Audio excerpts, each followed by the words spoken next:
Violence, a form of human behavior endlessly debated on almost all social platforms throughout the world. Internet forums, literary and video essays, wide-scale social movements, and even political campaigns are just a handful of the myriad of methods in which this notion is discussed. In a time where violence is more than prominent, many have concluded that our extensive exposure to it may actually be desensitizing us. However, before I continue, I believe it is important to outline three essential definitions: violence, militarization, and desensitization. Violence is defined as a behavior involving physical force intended to hurt, damage, or kill someone or something. Militarization is defined as the process by which a society organizes itself for military conflict and violence. Finally, desensitization in psychology is defined as the diminished emotional responsiveness to a negative or aversive stimulus after repeated exposure to it. Having said this, I feel that the relationship between desensitization to violence and militarization is directly related to the amount of violence that exists in modern society, both in fiction and otherwise, and, as mentioned previously, the gradual movement of a nation into the way of military preparation. Where there is pain, there is suffering. Just the same, where there is a human being, there is violence. Have you ever wondered why, in a time where the sum of resources the human race has access to is unprecedented in magnitude, global conflict is arguably worse than ever? Authors of all time periods have chosen to draw upon this topic in their literary works. Two extremely notable examples of this are Macbeth and Lord of the Flies. When discussing the former, although the protagonist puts forth his greatest effort to avoid killing his cousin, he eventually succumbs to his primal instinct of solving problems through violence. In the case of the latter, although the boys on the island have the ultimate opportunity to enjoy themselves outside of the supervision of adults, they are eventually destroyed through their inherent tendency to create conflict. When creating my raft, I found that it would be effective to take the role of an investigative journalist, presenting to a news interviewer in order to provide a level of modern authenticity that would very much mirror that of interviews today. It is also for this reason that I chose the format of an interview.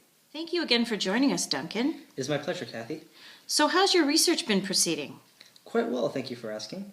My research has most recently taken me to the University of Toronto, where I myself have been interviewing the attending youth and local residents on my current matters of study. That sounds very interesting. I've been informed that you have been investigating desensitization to violence and militarization. Yes, that's right. Is there anything that you would particularly like to share? Yes, in fact. Just the other day, I was speaking with one of the students, and he asked me, "Do you think a person who views or interacts with violent content is more likely to commit violent acts?" My answer was plain and simple. No. Those who commit violence are attracted to it, and will pursue it in some form. But to say that one became that way from watching violence is a false claim. I see. So by watching violence, you don't necessarily believe that one can gain a propensity for violence. Not within a responsible individual, no. What is crucial is not necessarily what is on the screen, but instead the mind of the individual. These external forces that supposedly propel an individual into something that he or she wasn't simply doesn't make any sense and is not logical. Do you believe it is unfair to compare this supposed culture of violence to, say, the child Somalian soldier who was forced into this way of life? Yes, I do. Children and adults who live and grow in totalitarian regimes and are exposed to actual showings of violence are the ones most likely to become desensitized. To be propelled or guided into the path of violence simply by observation is another matter, but to become emotionally detached, or at the very least resilient to sensitive matters such as violence or the means of militarization is not at all unreasonable. Very interesting. Furthering this, do you believe there is a strong connection to the act of militarization and the overall desensitization to violence? In many ways, yes. The act of militarization in itself can be accompanied by great amounts of violence. By exposing human beings to this, as I have touched upon previously, they can quite easily become numb to matters that should be treated with sensitivity. As an extension to this, entire cultures can be altered.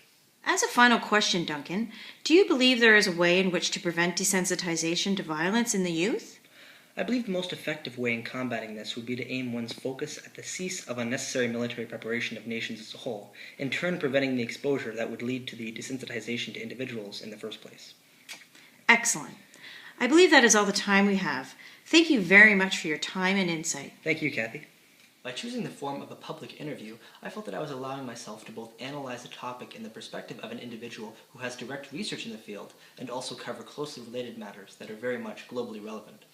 Furthermore, with such a wealth of subjects that impact this matter, it would be something of a wasted opportunity if I chose not to make use of them or at the very least address them.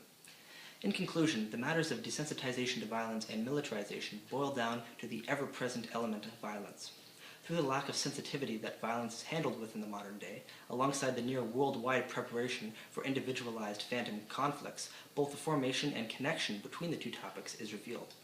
If anyone is interested in reading further, there are many relevant books on the topic, such as The Emperor by Ryszard Kapuscinski and Disposable Futures, The Seduction of Violence in the Age of Spectacle by Brad Evans and Henry Guerra.